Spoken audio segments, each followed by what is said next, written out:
This morning, Cuban President Raul Castro is considering rejoining the Catholic Church. He met with Pope Francis at the Vatican yesterday. Castro says he wanted to thank the Pope personally for the Vatican's role in reestablishing diplomatic relations between the United States and Cuba.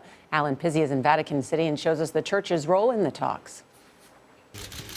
It wasn't water into wine, but Pope Francis may have turned Cuban President Raul Castro back into a believer.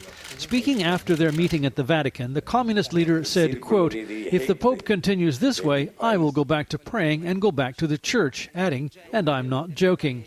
But it may have been this handshake that really won the Cuban leader over.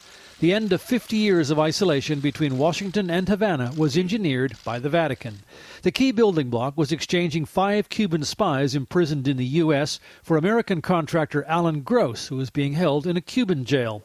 Pope Francis told President Obama that improving relations with Cuba would have broad benefits for Washington throughout Latin America, and dispatched Cuban Cardinal Jaime Ortega to sound out Raul Castro. Then, using the ruse of a speech at Georgetown University to get him to Washington without arousing suspicion, Cardinal Ortega was spirited into the White House to speak directly for the Pope.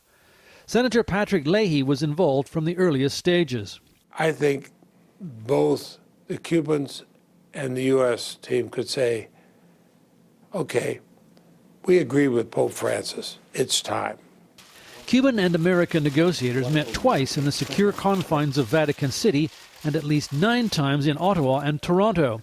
Francis took no public credit, but was no doubt more than pleased at adding another member to his faithful flock. For CBS This Morning, Pizzey, Vatican City.